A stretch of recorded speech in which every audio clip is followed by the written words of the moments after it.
Part 4 सिलसिलावार मौज़ूआती तराजिम की क़िस्त number 8 सौम और हज के अहम मौज़ूआत साइंसी यानी इल्मी तर्जम कुरान।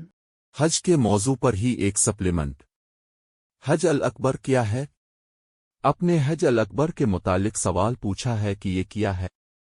सवाल के पीछे छपी हुई अब की असल उलझन में अच्छी तरह जानता हूं। अब हज के नए तहकीकी मानी के बारे में अब भी विरासत में मिले हुए अकायद के बाइस शुकूक व शुबहात में मुब्तला है। इसीलिए अपने दीगर गैर मुतमईन या गैर मुत्तफिक साथियों ने यह सवाल पूछा है। बहरहाल मेरा फर्ज़ मनसबी नुक्ता चीनी नहीं बल्कि एक सेर हासिल जवाब देना है और मैं अपना यह फ़र्ज़ बहस्न व खूबी अदा करूंगा।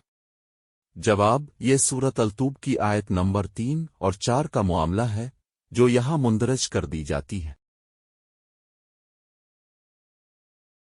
وأذان من الله ورسوله إلى الناس يوم الحج الأكبر أن الله بريء من المشركين ورسوله فإن تبتم فهو خير لكم وإن توليتم فاعلموا أنكم غير معجزي الله وبشر الذين كفروا بعذاب أليم إلا الذين عاهدتم من المشركين ثم لم ينقصوكم شيئا ولم يظاهروا عليكم أحدا فأتموا إليهم عهدهم إلى مدتهم إن الله يحب المتقين।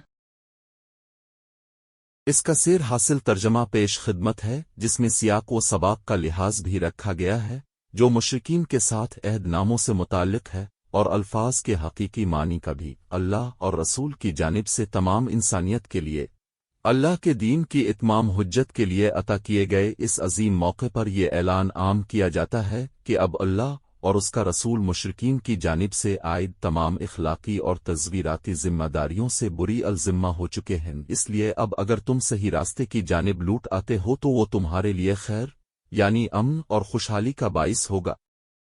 लेकिन अगर तुम अब भी इस जानिब से अपना मुंह मोड़ लेते हो तो ये अच्छी तरह जान लो कि तुम अल्लाह को आजिज नहीं कर सकोगे।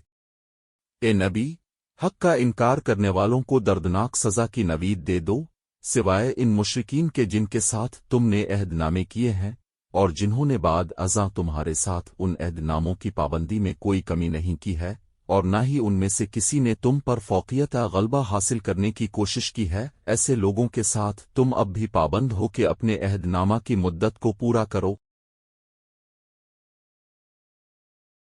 Edited by Amin Nashad.